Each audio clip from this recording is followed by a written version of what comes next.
everyone, welcome back to this new video on this channel, Jóvenes Perinando.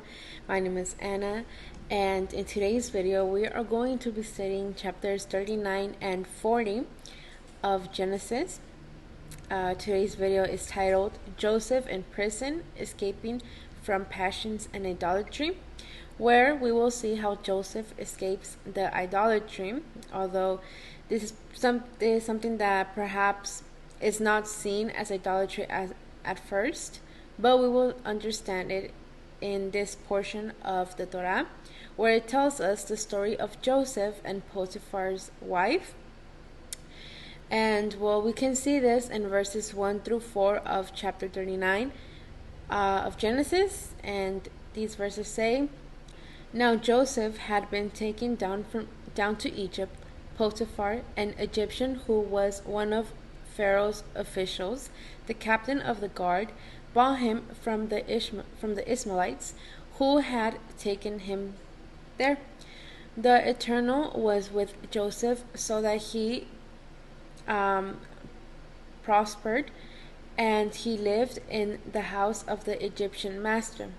When his master saw that the Eternal was with him and that the Eternal gave him success in everything he did, Joseph found favor in his eyes and became his attendant.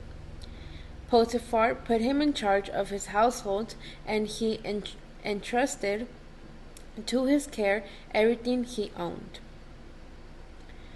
We can read in these verses how Joseph, after he was sold to the Ishmaelites by his brothers, he arrives to Egypt, where he is bought as a slave by Potiphar, who was one of the officials of the Pharaoh. Joseph starts to work for Potiphar, and we can read that it says how the Eternal was with Joseph at all times.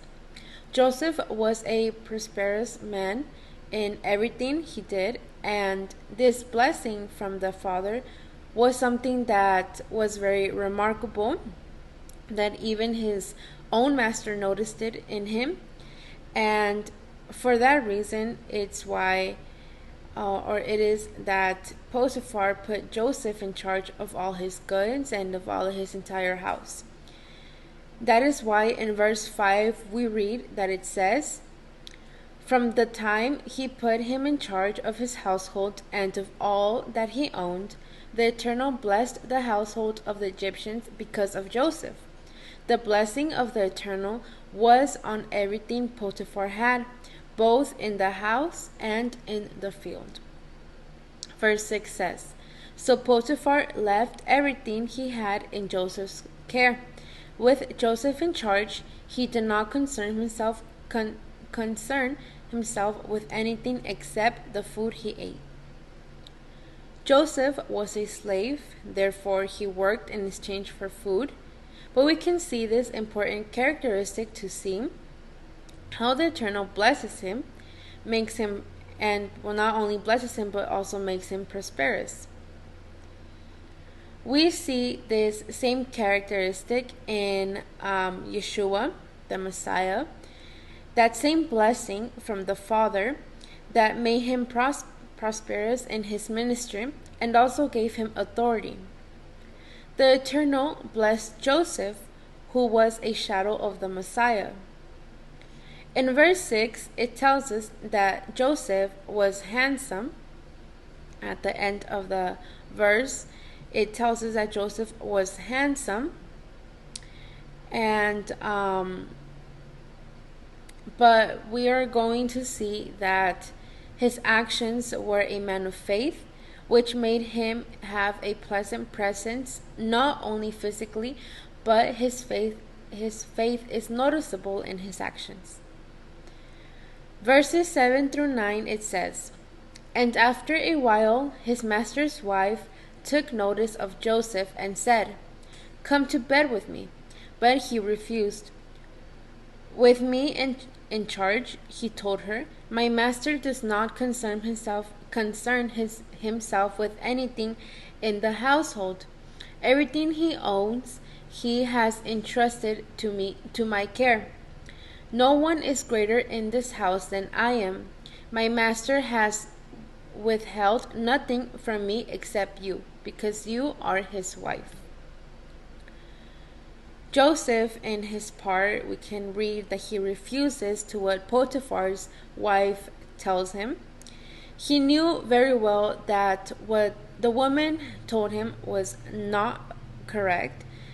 And here we begin to see that part of idolatry in this woman, understanding it and seeing it as something deeper than how we know it. Since when, or most of us, whenever we hear the word idolatry, we think of statues, sculptures, or deities carved in stone. What we see here, how this idolatry is not the one we know. We see that this woman wanted to commit adultery since she was already married and wanted to have sexual relations with Joseph. Within the instruction, adultery is equal to idolatry, and we can corroborate it with 1 Corinthians 10 verses 6 through 11 that say, "Now these things occurred as examples to keep us from setting our hearts on evil things, as they did. Do not be idolaters, as some of them were. As it is written, the people sat down to eat and drink and got up to indulge in revelry. We should not commit sexual immorality, as some of them did, and in one day 23,000 of them died." Another verse we can corroborate this with is in Colossians 3 verse 5 that says, "Put to death, therefore, whatever belongs to your earthly nature, sexual immorality, impurity, lust, evil desires, and greed, which is idolatry." With these verses, we see how adultery and fornication is equal to idolatry. We can see this act very clearly within the people of Israel, when it is said that they went after other gods. But of that idolatry, the people of Israel are called adulterers.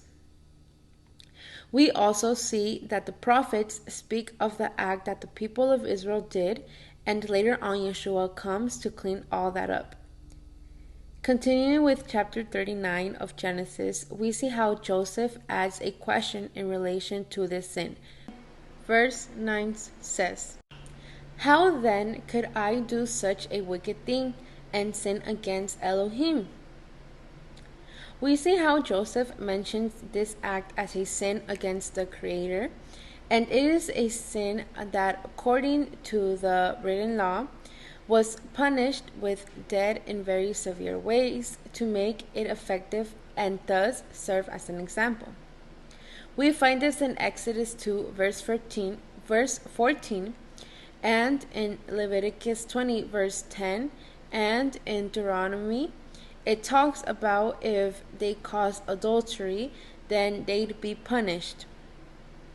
The Egyptians also had their own laws, although they were very different depending on where they were and the kind of society to which they'd apply to.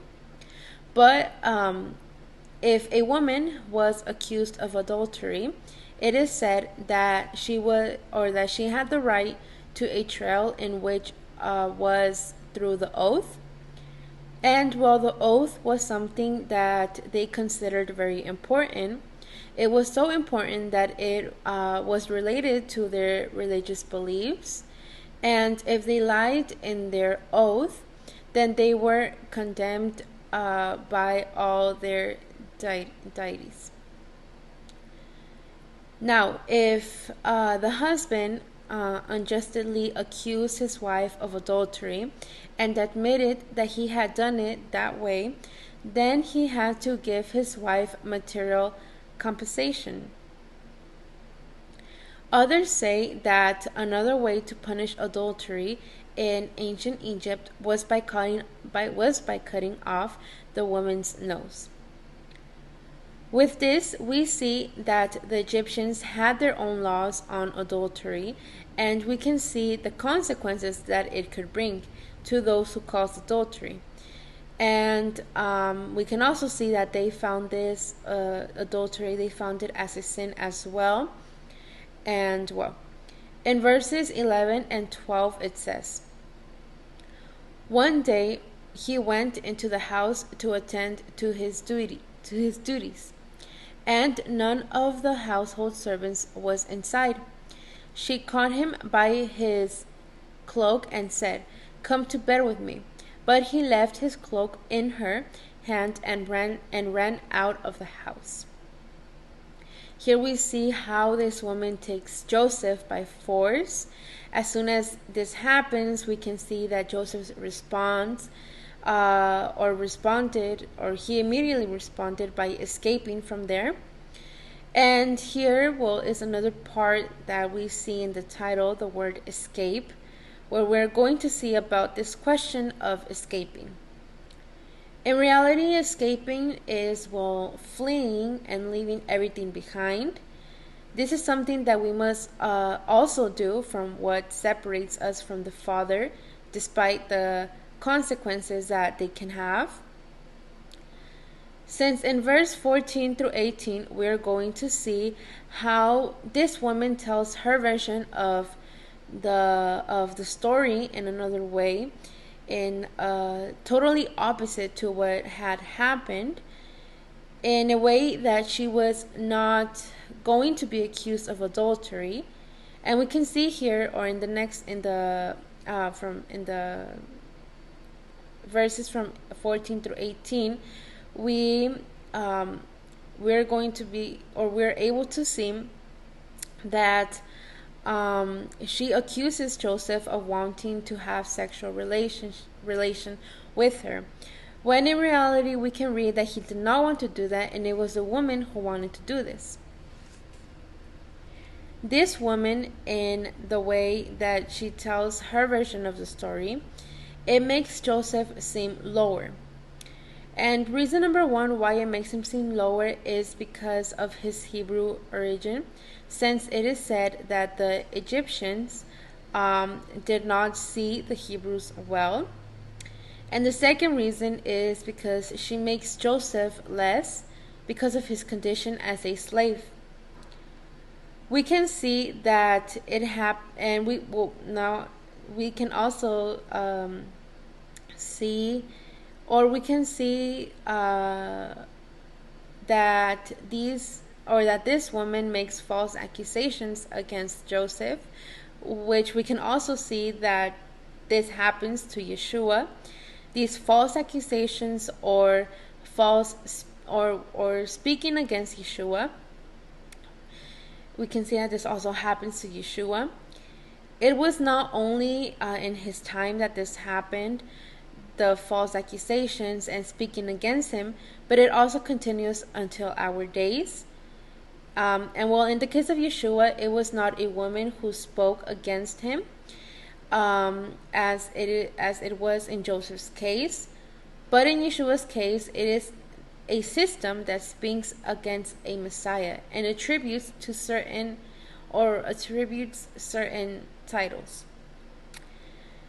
Now that we've seen this characteristic, in verse 19 it says, "When his master heard the story, his wife told him, saying, 'This is how your slave treated me.' He burned with anger. Joseph's master took him and put him in prison, the place where the king's prisoners were confined." And well, this is where the second stage of Joseph's life begin.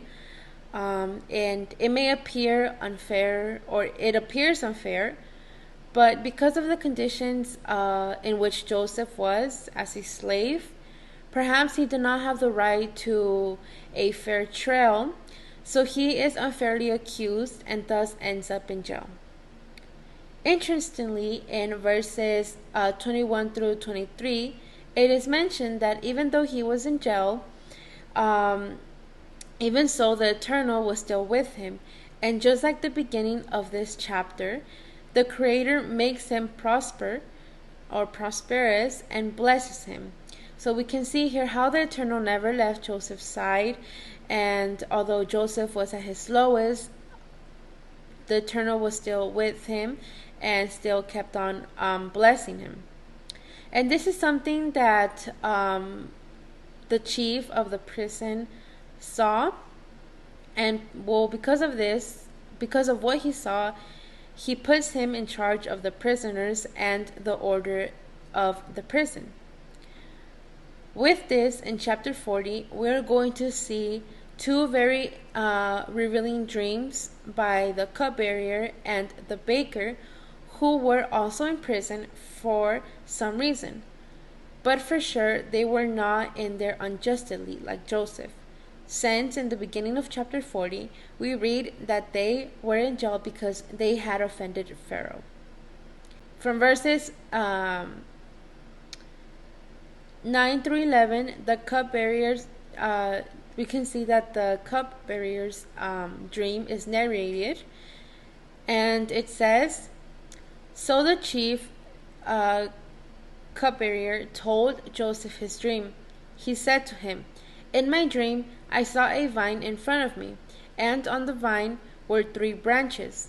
As soon as it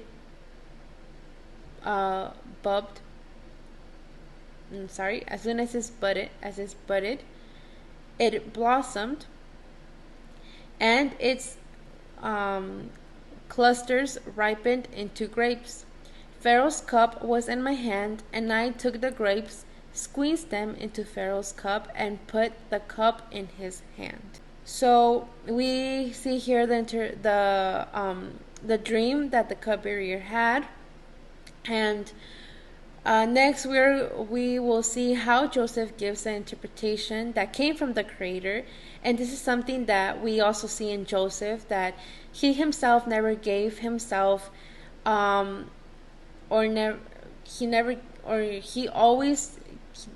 he never gave himself the credit of being able to interpret dreams, but he recognized that the interpretation of dreams came from the Father Eternal, or from the Eternal Father. In verses 12 through 14, we read the interpretation of the dream, and it says, "This is what it means," Joseph said to him. "The 3 branches are 3 days. Within 3 days, Pharaoh will lift up your head and restore you and your position to your position, and you will put Pharaoh's cup in his hand, just as you used to do when you were his cupbearer. But when all goes well with you, remember me and show me kindness. Mention me to Pharaoh and get me out of this prison." Here we see the interpretation of this dream, and we also see Joseph's request to the cupbearer to get him out of jail. And this is where we began to understand this story a little bit more, even though Joseph was in jail unfairly. But this interpretation of dreams was going to help him later on in its indicated time to Joseph get out of jail. And well, in verses 16 through 17, it narrates the dream of the baker. It says, "When the chief baker saw that Joseph had put a favorable interpretation, or had given a favorable interpretation, he said to Joseph, 'I too had a dream. On my head were 3 baskets of bread. In the top basket were all kinds of bread, of baked goods for Pharaoh, but the birds were eating them out of the basket of my head.'" Here we see, we're going to see that Joseph gives the baker his interpretation of his dream, or this interpretation that came from the Creator through Joseph. And well, in verse 18 and 19 it says, "This is what it means," Joseph said. "The 3 baskets are 3 days. Within 3 days Pharaoh will lift your head and impale your body on a pole, and the birds will eat away your flesh." This act of being hung from a pole, sounds familiar to us, and well, this is where we begin to see this revealing message through these dreams. It was not only an interpretation or a message for them at that time, but also but all of this was also pointing to Yeshua and his redemptive work. It's a message that we can see in these two dreams. Uniting them, we see that both speak of three things. On one hand, it is mentioned 3 bunches of grapes, and on the other hand, it is mentioned 3 baskets of bread. And well, this number 3 refers to the resurrection of the Messiah after his death. And this is where we see that message towards what would come to be his work. On one hand, when it's spoken of the cupbearer's dream, this job, well, it has to do with the vine, and it has a meaning. It is not only what Yeshua mentions, the meaning is not only what Yeshua mentions, that when he drinks the wine, it is his blood, but we can also see, or we can also understand all these figures and the work of the cupbearer in relation to the pact, that pact that was not going to die but was going to continue in force. Very different from the dream of the baker who was going to die.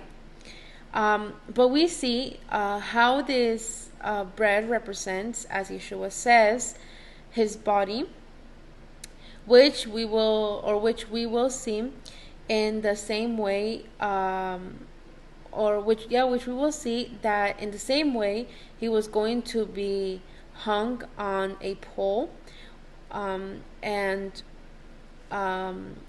we can find all this in Yeshua's own words when days before Pesach, when he was going to be handed over to die.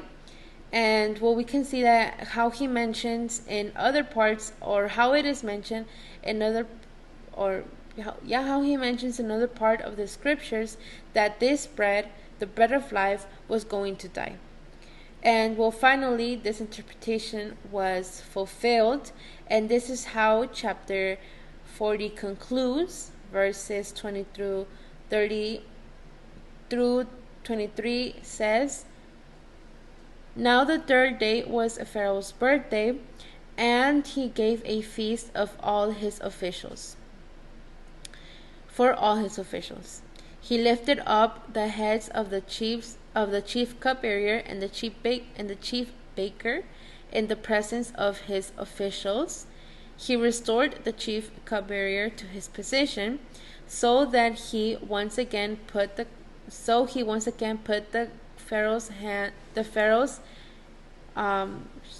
cup into the Pharaoh's hand, but he impelled the chief baker, just as Joseph had said to them in his interpretation.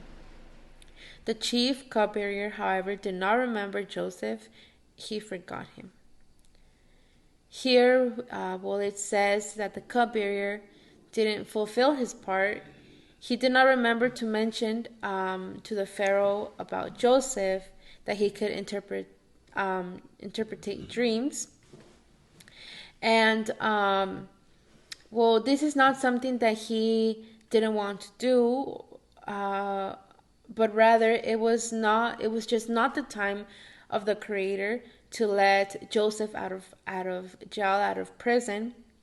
And later on we will be able to see in the next chapters or how it continues its story, and we're going to see that the exact moment finally arrives. The indicated moment arrives to Joseph, since for him to leave jail.